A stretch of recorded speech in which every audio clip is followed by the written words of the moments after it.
Welcome to Aaron Mahnke's Cabinet of Curiosities, a production of iHeartRadio and Grim and Mild. Our world is full of the unexplainable. And if history is an open book, all of these amazing tales are right there on display, just waiting for us to explore. Welcome to the Cabinet of Curiosities.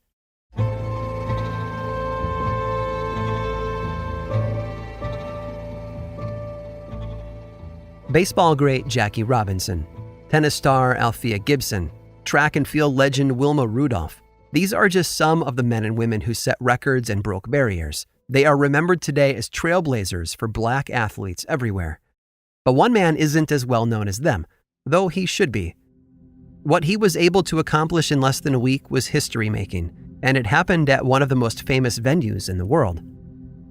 It was 1880 in New York City. The skyscraper wouldn't make its debut for another several years.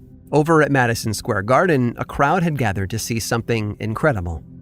Before the garden had moved to its permanent home on 34th Street, it was a railroad station on the corner of East 26th Street and Madison Avenue.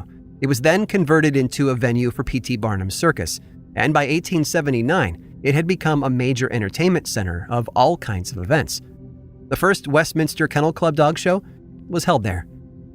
On August 10th of 1880, however, the garden hosted the most popular spectator sport in America. 18 men had come to test their endurance in a 6-day-long race. Fred Hitchborn was one of them. A black man originally from Haiti, Hitchborn had arrived in the United States years earlier to build a new life for himself. He worked his way up slowly, getting a job at a local grocery store before running in races on the side.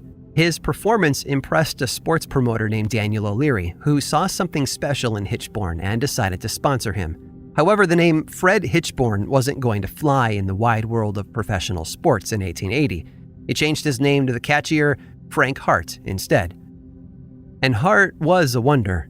The press even described him that way in backhanded articles that dubbed him the Negro Wonder. No matter how many times he won or how popular he became, people never let him forget where he stood. He dealt with hostility from local competitors as well. They wouldn't shake his hand and often lobbed racial slurs at him before and during each race. In one instance, it was believed that a spectator who had given Hart a cup of soda water before the race had actually poisoned him.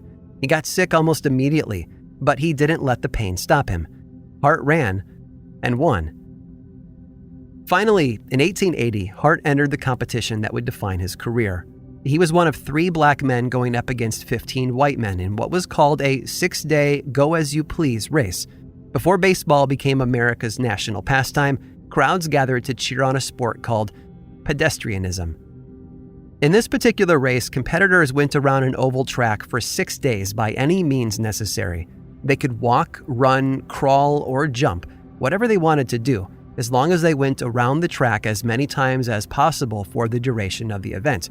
Cots were set up in the middle of the track for them to rest for a few hours before picking back up again. And the audience cheered the men on, especially Hart, who walked circles around the competition. Over the course of 6 days, Frank Hart walked 565 miles, which averages out to roughly 94 miles a day. Before the event had started, Hart had wisely wagered $3,600 on himself. Combined with the prize money he'd won after the race, Hart went home with almost $22,000. By today's standards, that made him one of the wealthiest athletes in the country. Unfortunately, pedestrianism's popularity wouldn't last forever. An up-and-coming sport called baseball was gaining in popularity and would quickly overtake pedestrianism as the national pastime. And Frank Hart? Well, he faded into obscurity along with the thing that made him famous. Today, collectors remember him thanks to the tobacco companies of the time. They used to insert trading cards of famous pedestrians into their cigarette packs, making Hart one of the first black athletes ever portrayed on a trading card. A point of pride for a man who, despite his treatment both on and off the track, had every reason to walk tall.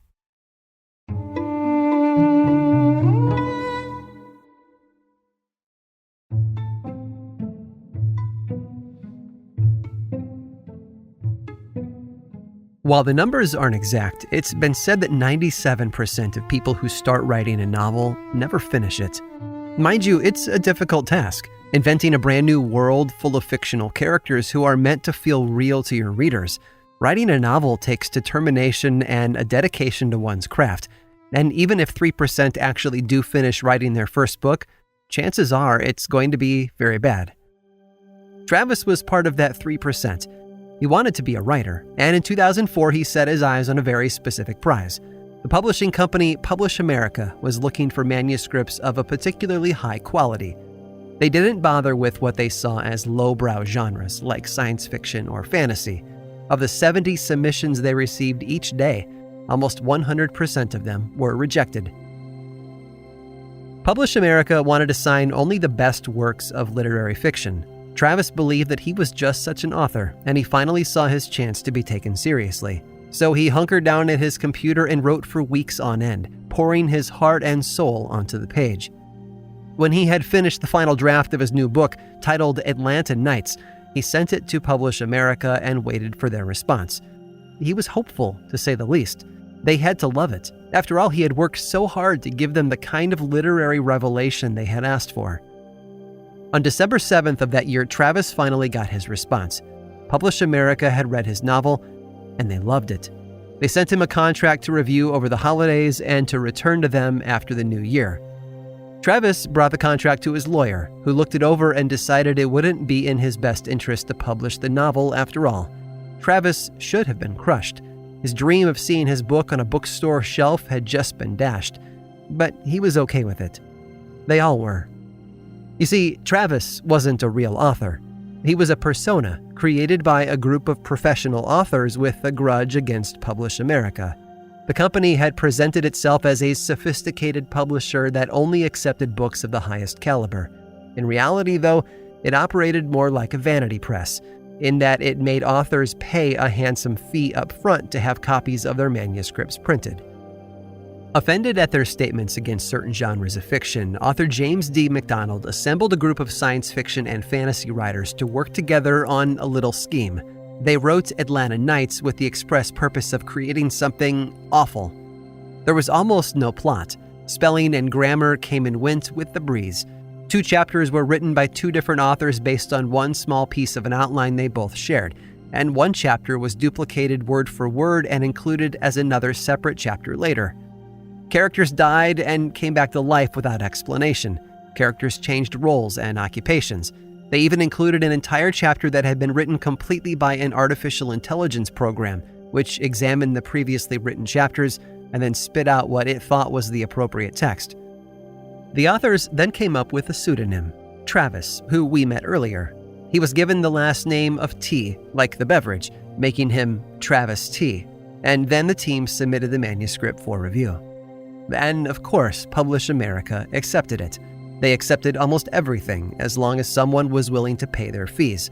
But after the company sent over the contract and the authors had a lawyer look it over, they decided they couldn't go through with publication.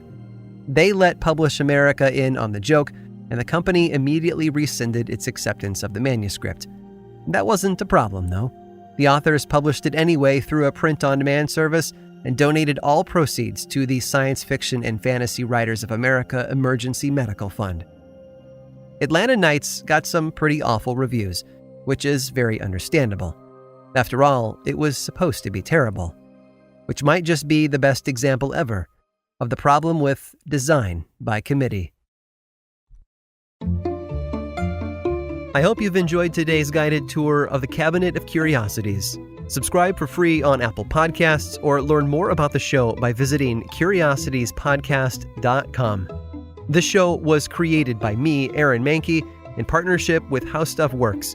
I make another award-winning show called Lore, which is a podcast, book series, and television show, and you can learn all about it over at theworldoflore.com. And until next time, stay curious.